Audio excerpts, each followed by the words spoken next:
screen. Yes.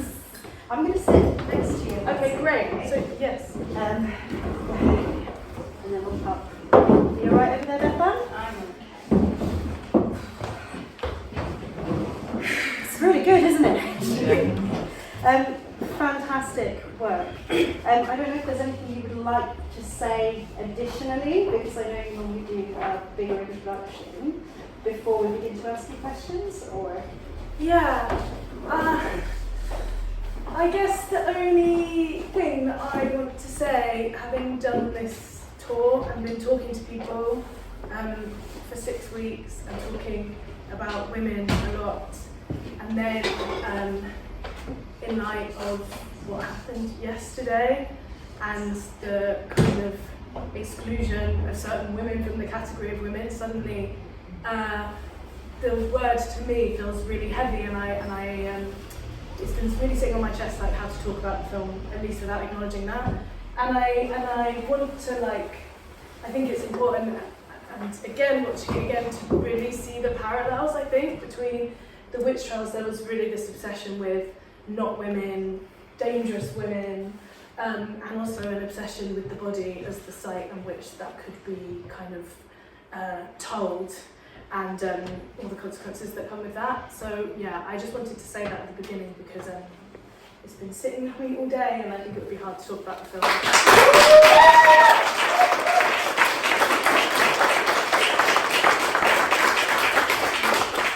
Thank you. I'm exceptionally pleased that you started with that, especially because there's this sense of otherness that really gets attacked in, these witch hunt situations.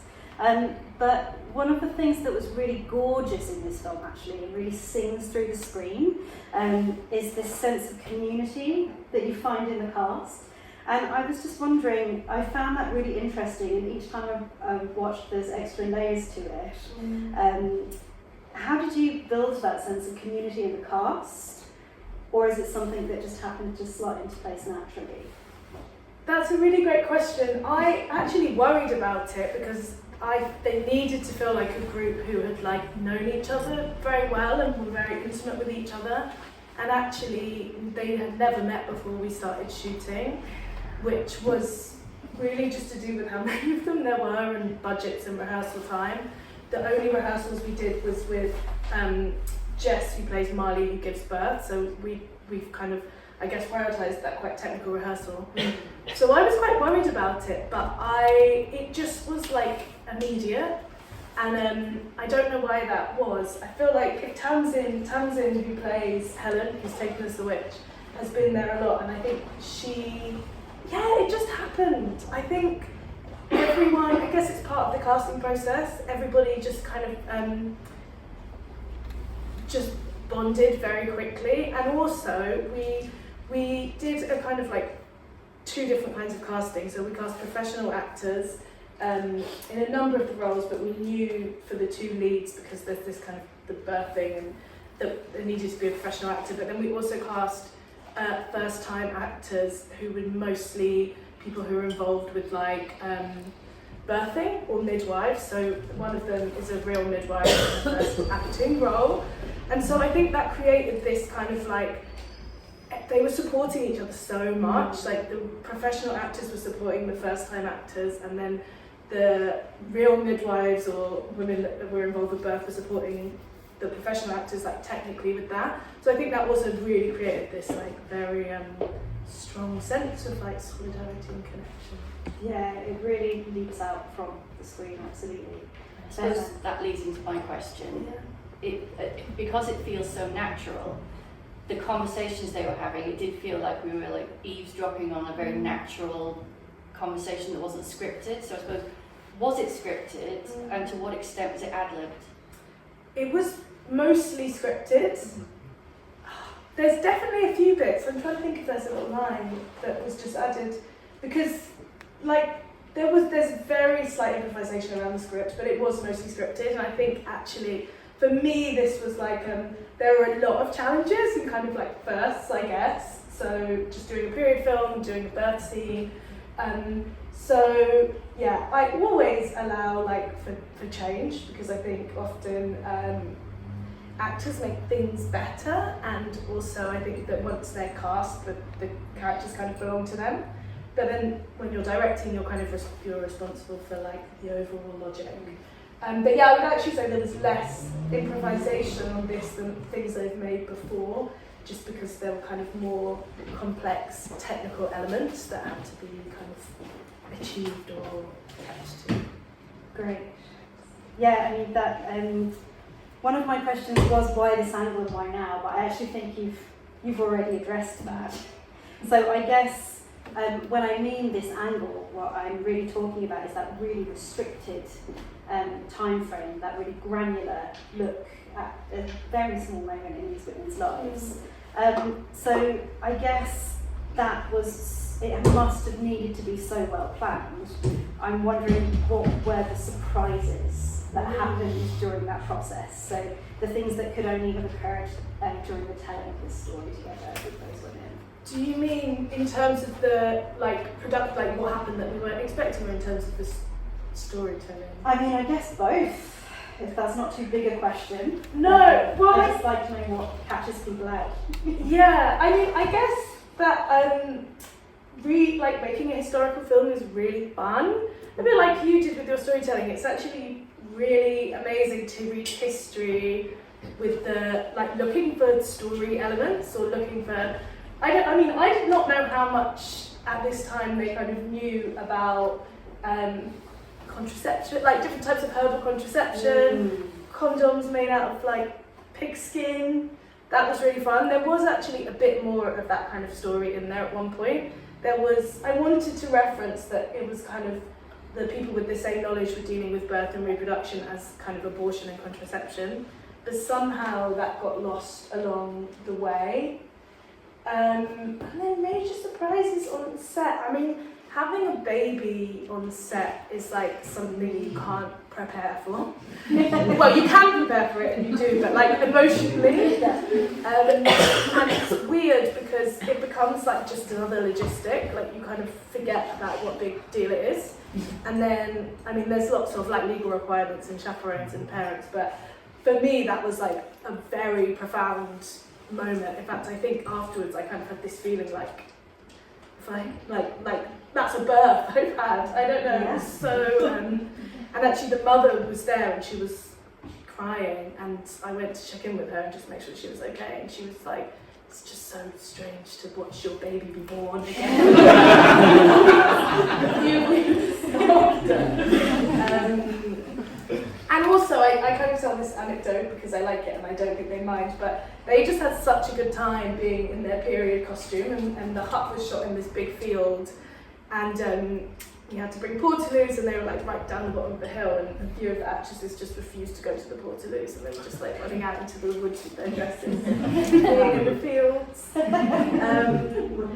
Yeah. Weeding is a theme for the night.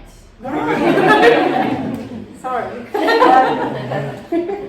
Have you got another question, Becca? Yeah, I think, especially as you say, the mother was crying. I mean, it's a harrowing tale. I was there trying not to cry because I've got mascara on and it was all very teary.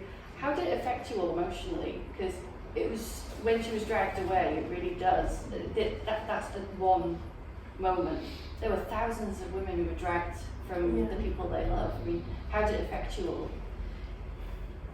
Like, a lot. It was really heavy, and actually, because we were shooting in that hut for 4 days, we did shoot her being taken on the final day, and we also shot during that summer in, I think it was 2022, it was so long ago now, and it was 40 degrees, I don't know if anyone remembers that, so it was like, it was so hot and so intense. And actually, one of the nice things about shooting in such a small space is that actually a lot of the crew do have to be outside. So often when you're filming, I think one of the hard things for actors and directors is like there's so many people around, and like to protect the realness of the space is quite hard because it's also such a kind of like industrial process in a way. But The computer is sleeping. Oh, is that what it was like? I like that. It's like a fire, but it's Well, maybe it's the projector. Okay. No, there's sorry, I have.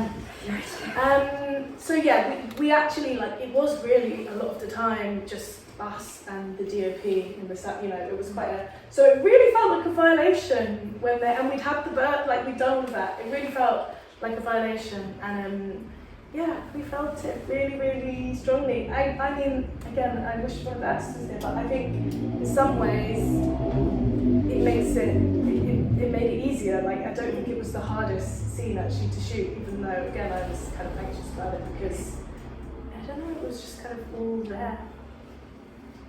So I have one final question, we don't get off that easily. I just think there's just this beautiful, breathy, just whole body experience in the soundscape for this. What do you think, especially being called Gossip, like how did you figure out putting so much power into that soundscape and having the voice be privileged in the way that you have done so beautifully in this film? Yeah, so I didn't actually do the sound on the film. No, that's fine. So we did sing in the last scene. Which so, is the really powerful yeah. moment. So Kate, who designed that last bit, she originally did it with about, I think there was like 12 different vocal parts. Mm-hmm. And I think because not everybody was that comfortable singing. Yeah, they mostly weren't professional, they were actors. Yeah, exactly. So we had another friend, Pearl, who's also a singer, and yeah, so we had like a few people who were more comfortable singing, and then I think they cut down the parts to about, I don't know. She said 4, but then they seemed to be like doubled up, so they were 4 to 8 parts, and then we were just in that mud for a long time, just going like round and round the song, and it did feel very like, I mean, it was the kind of like morning, but mornings and morning, like the songs, not exactly the evening songs. I think, yeah, she did such a good job. That's her. Yeah, she absolutely did. Yeah. But then I guess an extension to that question is, as part of this tour, because you're absolutely extending it out beyond the frame of the film. How did you pick the things that you're now playing? Yeah, I see. Extending it as you went along. Yeah. Reflecting that really deep, squishy, lovely soundtrack. I think you did a brilliant job of that. So I'm just fascinated in that kind of choice process, how long you gave yourself, or if it just felt intuitive, I guess. Yeah, it was interesting because I think, as I said, when I started thinking about it, I really wanted it to be like more like the songs of the people in the film, and like imagining what they would be singing together while they were doing. I mean, obviously this is one example, and the cleaning song's a really nice example, but there's the other thing I was thinking of was trying to find like lullabies or like things that were kind of connected to the work that they were doing, and it was just really, really difficult. Basically, I just couldn't really find anything that. So then I was kind of like, okay, what songs were they singing? There's these kind of like more like cautionary tale songs, and I was like, that does kind of make sense in the context that, you know, I mean, I think people, I'm sure those women were singing together, but we just don't know what those songs are because they haven't survived. Yeah. So I think that is really interesting, and I think there's definitely a place, like maybe making a film or like telling stories for like writing songs that kind of fit into that. And was the last song that you played an original? Yes. Yes. Yeah, that wasn't something I wrote directly connected to it, but I do think in my mind it connects to it. It's kind of, I think of it as this idea of kind of, I mean, also kind of coming to the modern day of like this kind of tension between like self-care culture and just like not doing anything while the world burns down, or like, and kind of like getting stuck somewhere, I don't know, but also being like, I do need to just take a breath for a minute sometimes. So like that, so it kind of, and also because obviously it's set by the sea, and I think this kind of muddy Essex landscape is I feel very connected to. So there was something connecting it for me. Yeah, no, I think, in my opinion, it tied together really, really well. So well done. I think I'm going to try and turn some light on, and we'll invite some questions from the audience. It just might be easier to see you. Oh, potluck again. That's done something over that. And that's done something over there. Is it a bit easier to see them? Yeah, I think we can see it. Fantastic. So, has anyone got any questions out on the floor? Got a hand up over here? Hi, I was just wondering whether you plan for there to be ambiguity as to who the accused would be. If I would plan what, sorry? Whether you were planning that there was a degree of ambiguity over who the accused would be, because what I found really interesting was that the woman who ended up being the accused and the mother were both quite ambiguous characters. And I thought it was really interesting that the mother didn't feed the baby, and I found myself being like, just feed the baby! Like, why aren't you feeding the baby? Yeah. And then I was like, oh yeah, that's what women have been taught to do, is to judge each other during this whole historical process. You know, that we're constantly, without meaning to, sort of finding fault with one another. And I wondered whether that was like intentional or whether it's just kind of part of the legacy of that period. In a way, I think. So you kind of referenced this, but I set it in 1584 because that was kind of the beginnings in this area. So I didn't want it to be the kind of like the height of the witch trials when, like, you know, kind of fear was everywhere. I wanted it to be, I kind of had this idea that, like, you know, there were kind of like whispers on the wind and the water, and that's why you don't actually hear anyone say the word or refer to it apart from the two kids. So yeah, you weren't really supposed to know. I guess it kind of also depends how much knowledge you bring to the film. Like, some people might make the assumption that it's likely to be the older woman or like the woman who has herbs at the very beginning, but it was supposed to be kind of subtle in that way because it was always this balance. Like at the beginning, I didn't even want the witchfinder there. I kind of just wanted it to be the birth and then it to be like a real surprise and an interruption. And I still question that sometimes. It's like you kind of had many kind of conversations about drama and tension and whether you need them. So yeah, it kind of was. And also there was this, for the character who gives birth, and her kind of character work in a way was like that. I mean, that she doesn't want the baby, or she's not, or she has a lot of fear around, like, so there was this, I guess maybe it's a like resistance to, no, I'm not sure why we made that decision, but I guess it was always about the collective. Like, it's called Gossip, and we filmed it very much like an ensemble piece, and I think the two of them are kind of the main characters, but you're right, there's something, I think, not like totally conventional in the structure, and that there's a main character that's going through the journey. I guess trying to make it more about the group, it kind of comes from there. I guess if you know from the beginning and you really feel like it's her, then it feels more like her story than theirs. But it really speaks to that fact that it could have been anybody. Yeah, as well, which is really, part of the part of it, isn't it? Bethan, can I just have a quick time check? Yeah. My phone is 9:15. with like 20 minutes. Any other questions? I can't see hands, Yes. so there we go. I was interested in the idea of resistance, and I was wondering if you could just talk a little bit more about how, you know, because obviously it says it's a tale of community power and resistance. Where's the resistance and who does it belong to? Yeah, for me it's in the group, and I guess it is in kind of small ways, but I always felt, and just Jess, the actress in the performance, like her with the baby still in arms, like the way that her instincts is still like so much to kind of stand up and talk back and to defend. And there's also bits when they're like pulling her back and putting the arm, and like I did watch actually, the hissing also comes from watching different videos of like demonstrations of women where they're like hot, you know, there's the kind of locking on thing and like protest, and there's I watched some where there was hissing. So in a way it was really that idea at the end of them kind of like trying to form, but I guess failing in some way, this kind of unit and to hold on to her. I thought the hissing was very much when they said, "How do you feel?" and she said, "Like an animal." And it's like, you know, the hissing, it felt very animalistic. Yeah. Yeah.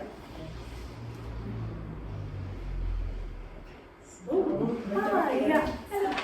Hi. I just wondered if you might share like any thoughts you had around the accuser that's not featured, and I feel like in sort of like my light understanding of the period that a lot of the accusers were women of women, and in the film it kind of looks like the men are coming in and doing this work, but actually they may have been led there by another woman, and that also the mother could have been if you kind of cast forward or something, that mother or a previous mother could have accused that midwife and led to her being snatched from another mother if she had reason to accuse, i.e. she didn't like that woman anymore or whatever it was.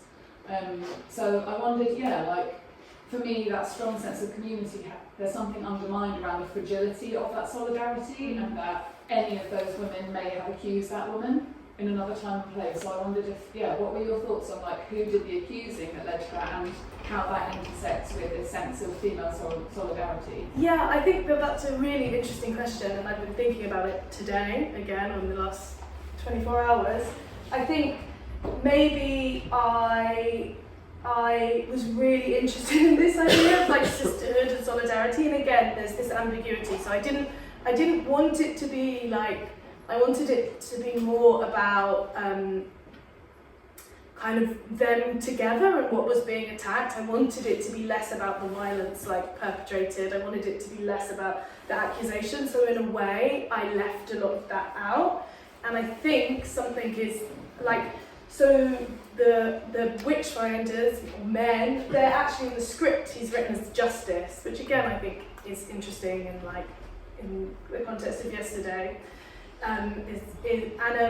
But what isn't included is actually how complex the system was, that it was the law, it was courts and the Azizis and justices, but it was also people and neighbours and many more women. So yeah, I think that is kind of absent from the film, and maybe it could have been included or maybe not, but I think that is a really important part of like the memory of the witch trials. It's like how complex it was, and that women were very, very much also like part of the people making accusations. A lot of the time as well, you found that it was either accuse or be accused, so there was always that layer as well, that if you felt like you were sort of being an outsider or attention was returned to you, it was a way to get out of it was to draw attention to someone else. So it sort of fostered that breaking of that sisterhood, of that companionship. It must have been a terrifying time. Yeah, I was recently reading about the St. Osyth witches that were around this time, and I really got that impression. It was like the way, I mean, it's written from the perspective of the people doing the investigating, but it feels like, it starts with one person who's accused, and she, through a process of interrogation, then ends up accusing other people, and we don't know what was said in that interrogation. We only know what has been written about what she said. And then there's also like they interviewed their children, and they were like turning on their parents. So I do think it is this process, of like breaking down the community, but it feels like it is coming from the top down, and then it creates this kind of panic that builds. Yeah, and I mean it's set roughly 2 years after Ursula Kemp was convicted, right? Mm-hmm. So you must have had this sense of, it's interesting that the kids are the only ones that say that word, because I think it would have been this thing that was living in people's nightmares as well. And in a time when most people would have understood themselves to be good, Christian people, this is default, really. No matter what you really believed, then it must have been terrifying to think that you might have got that wrong. You might have, the way that they began to interrogate later on made you believe that maybe, it was something insidious rather than like you didn't know. And that's another reason it's so terrifying. It could be any of you, but also another reason it's so nice to see that sense of solidarity represented in this film, I think. Any more questions? Yep. Sorry. I was just going to ask about sort of your historical research findings. I really liked how it was very rich historically, but kind of like subtly. It was really nice. So I was just wondering how much you could research that, or whether some of it was kind of just making the best of the information you had, because like we've already said, it's quite limited about what these women were actually doing. Yeah, I did do a lot of research, and I have actually had to go over. I made like a kind of big Bible for the casting crew. So we did like, I kind of had this, because there is a debate, I think, in probably the world of film, probably, you know, any art form about the balance of like accuracy and imagination. And I kind of think you need to have, you have almost like a responsibility to both. Like, I do think it's important to research and know, and kind of respect that, but I also think there's this writer called Sazia Hartman who writes mostly about enslaved women, but she has this term critical fabulation, which is like, it's like a process of kind of like imagining into the absences and the spaces of the lives, a bit like you did at the beginning, of people, especially those who we have tiny records of, you know, a list of enslaved people, or in records of witches, and I also really believe in that like the record isn't enough, and that nobody can just tell you like this, you know, there's not enough evidence for that, because there's evidence that the evidence that is there, but there's also so much absence, and I think we can and should imagine into that. So that was kind of the approach. But I'm also, especially like in the design, and like I actually feel more excited about the things that are like you know, like the details of like colours or objects, like the more kind of like real they are, the more exciting I think it is than just kind of making it up. And you have, it's so rich, whereas when you're making a contemporary film, you have, like, it feels like there's less to play with in that way.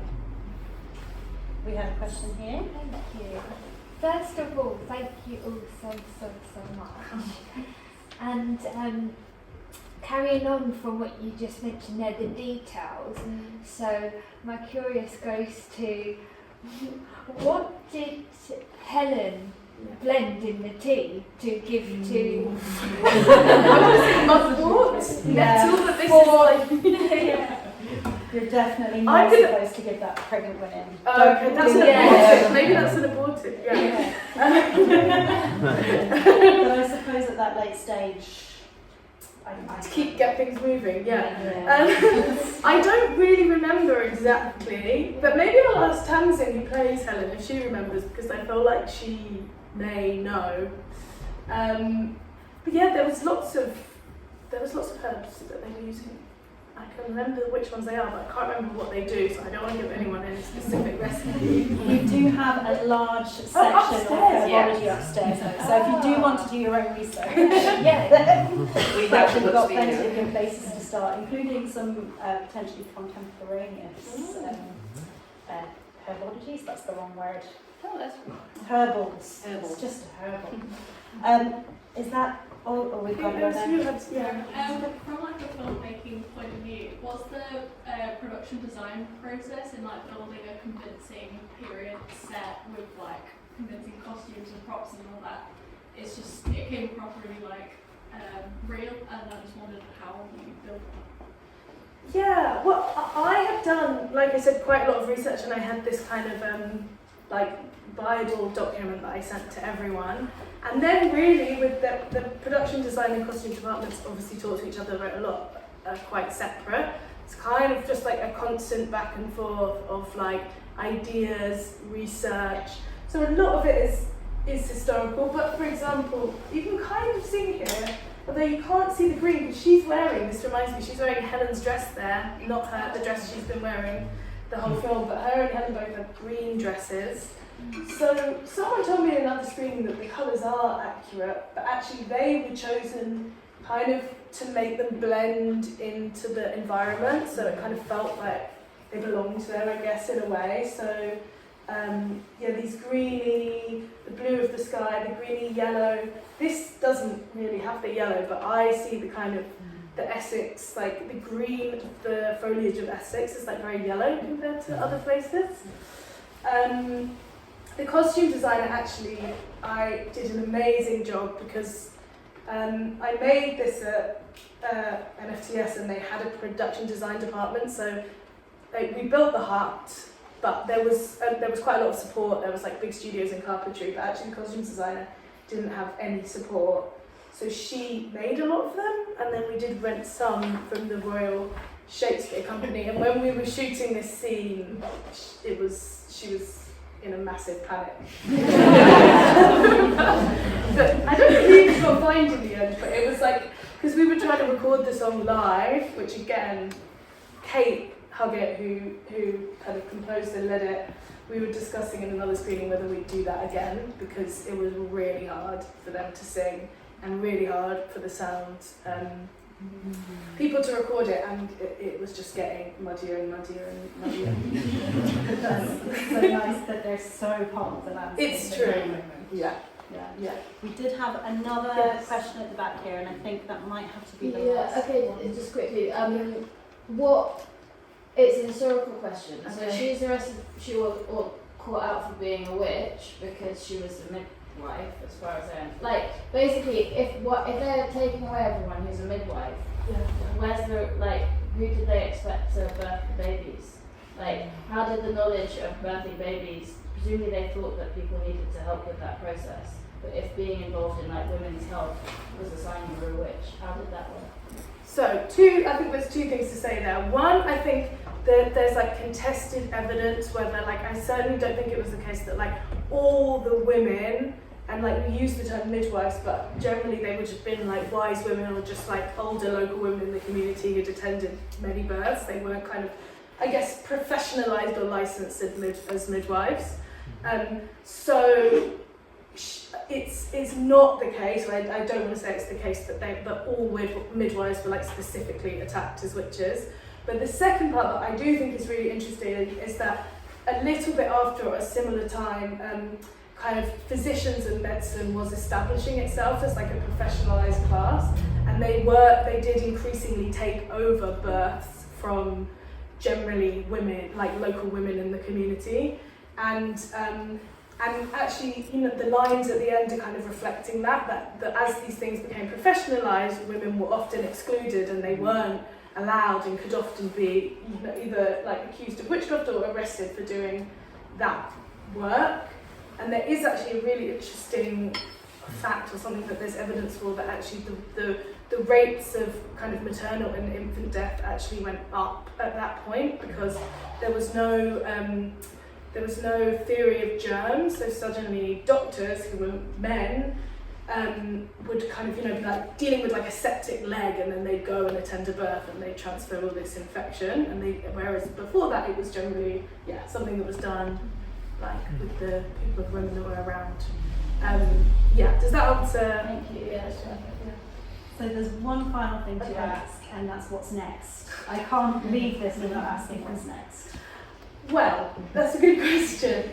I have thought about making or I've been asked many times actually about making a feature-length version of this film, but there's two kind of things. One is I kind of feel like a film is like a cyclical process, and like it's finished at the end, and so reopening it feels kind of hard. And also to make a feature-length feature film is a big ask. But I am working on something period film. That is Essex-based and like moves across 2 time periods. And then I do have another film that's a road movie set in Spain. That's kind of a family drama, so a bit different. But I have been, I've been working on kind of like longer projects, and I hope that will happen at some point, but it might be a bit of a wait. But there's still opportunities if you enjoy this to see it again. Yes, actually, that is so there's more stops on the tour. I think I left little flyers on each. So there's one in Norwich and one in Southend. And there's a little QR code also, because the film will be released online in June when the tour ends. So please keep an eye out for that and share it with people. And Kate has also told me and Kate are talking about actually finally doing a studio recording of the final song in the film. So hopefully that will happen and be released also when the film goes online. But yeah, thank you so much for coming, and yeah, do take the flyers and contact me if you have any questions. And before you go, where can we find your music? Yes, you can follow me on Instagram. My handle is @saltings_. I think it's on the. I'll also make sure that it's on my Instagram, so that if you use the QR code, you can find it there. I'll connect. Brilliant. I'm just going to do a quick plug because we have, if you've enjoyed this, another event happening next Friday, which is based around weather law and folk in the home. So, having spent some time in such a domestic environment with gossips, maybe you might like to hear a little bit more about potentially apotropaic charms. My favourite word. I can't say it properly, or confusing lightning. Thank you. So do join us again, or see what else we've got coming up. But thank you so much for bringing this gorgeous work. Thank you.